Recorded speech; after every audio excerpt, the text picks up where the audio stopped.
Hi, my name's Tom Shue, and today we're going to talk about autofocusing and micro adjustment. As a photographer, whether you're amateur or professional, you always want to consider what is your gear doing and is it optimized for making the best images possible. A lot of people don't realize that in a lot of the newer bodies you have the ability to micro adjust your autofocus.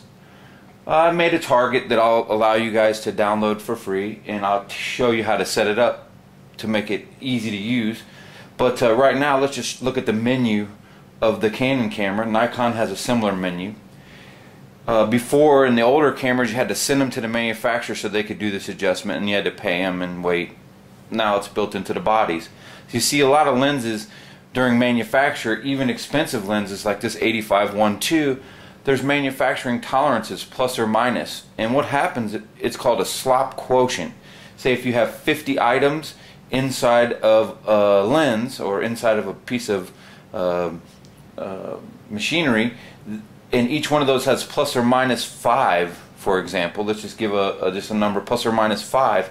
If all of the parts, or 80 or 90% of the parts, are on the negative side of that variance, which is still in tolerance, which would be say -4 or -5, those parts are still within spec, and they will build a lens with those parts. Okay, because each part's measured by itself, and if it's in spec plus or minus 5% tolerance, you can get what's called a bad copy or a soft copy. Even though it's a 85mm, it will fall within spec. And then you hear people say they get a good copy of a lens. Maybe they have one that's all +5. Okay, so you can run tests. The best way I think you should run tests on lenses is in like lots of 20, but no one does this. They grab a lens, they throw it in the machine, they test it, and then that's their review. Well, they don't have an average of all of the lenses to have a good enough sample to tell you exactly what's happening.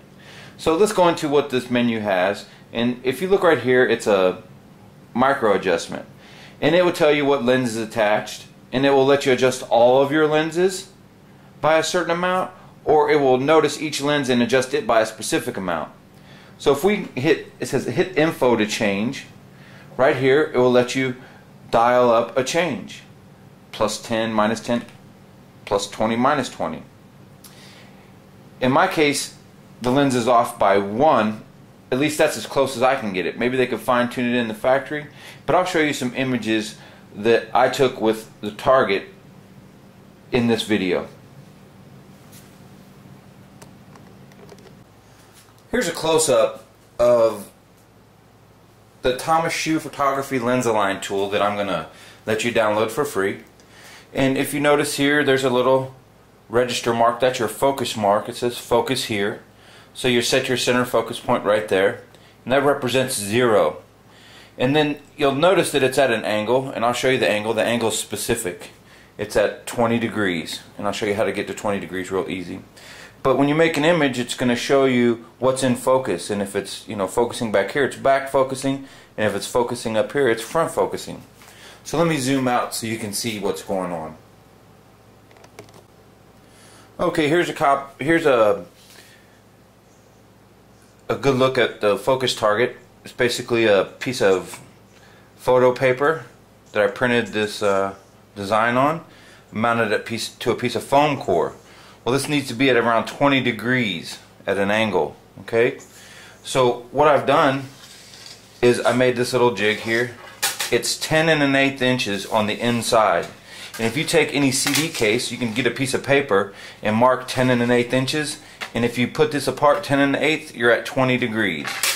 So with this little holder, just slips in there like this, and then you can set your target in there like that, and now you're at 20 degrees and ready to measure. So hopefully that will help you get it oriented properly, and then you want to test it at different distances. You'll hear people say that it needs to be 25 times apart, 25 times the focal length apart. So if you have an 85mm, multiply 85mm times 25, and then divide that by meters, and then convert that to feet, and then you can tell how far apart it is. It's about 84 inches. Well, that's pretty far, And you know, I like to test it close, far, mid-range. You know, there's a close focusing scale on the front of the lens, so I will bring it in close to that limit. Then I'll go to, you know, the midway focusing on the distance scale, and then a little further back, and I'll test and see what the overall consensus is on my lens if it's focusing properly. The whole idea of this is to make sure that your camera is adjusted properly and calibrated to make sharp images. Okay, so we're going to look at some of the images that I took while I was calibrating the focus on my 5D Mark III. Okay, so that's the target. It's at 20 degrees. It's on the little CD stand that we made, and we focused on this dot. Okay, so I threw it out of adjustment just so you could see. This is what front focusing looks like. If you start to look and see what's in focus, you notice that the +4 is blurry and the -1 is blurry, so that means the focus is past the center point where we actually set our autofocus point to focus on. Okay, so we'll go look at the next image. This is what back focusing would look like. Let's slide it up a little bit. You can see that the +1 is now blurry, and now -4 is blurry, and 1 and 2 and -3 are in focus.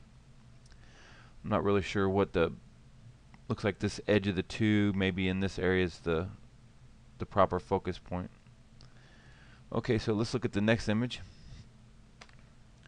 Now this is what my camera was focusing at default. Okay, this is 0 adjustment, and as you can see, it's back focusing a little bit.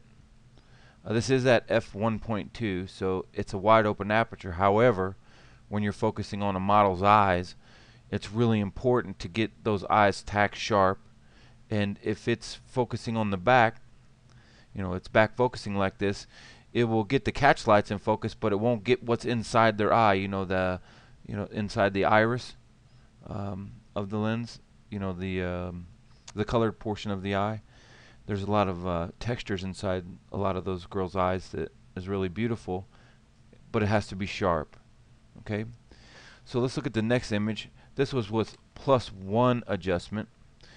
Let's go back and let's look at the reference. You can see that +1, this was the standard default. +1 is blurry, and -1 is in focus. 0 is partially in focus. It's in focus as much as it can be. And again, I focused right here on this dot, which is directly in line with the 0. So we look at the next image. You can start to see that the 0 starts to look more in focus, and +1 starting to come in focus. And we'll go to, this is +2. Now I know that the 0 is in focus and the +1 is in focus, so that means that it's slightly back focusing. But between +1 adjustment and +2 adjustment, there's quite a bit of difference. There's +1, there's +2. I prefer it to front focus a little bit, so it'd focus into the eye a little bit more. So this is where the catch light would fall, and this is what, into the deep part of the eye would start to be more in focus. So hopefully that explains to you how I adjust. Now, if I still can't obtain the sharp images that I want, the tack sharp images at f1.2, I will send this lens and camera both to Canon with my test images and have them calibrated with exact definition that I want the sharpest point of the image to be 0, and I want to make sure that the +1 and -1 are equally sharp. Okay, I'm unable to achieve that with the micro adjustment. Again, here's default. Okay, and you notice +1 and -1 are not in focus. And if I go to +1 and -1 are not in focus, and then when I go to 2, +1 and -1 are close to being in focus the same. Not quite, but you can see that the 1 itself and then the little minus hashtag are in focus, so it's really, really close at -2. -3, it front focused too much. Anyways, this is what I've offered you on my blog, is my insight on focus calibration as well as a chart and how to set it up. Again, my name's Tom Shue, and I hope that you enjoyed today's post, and until next time, we'll see you soon.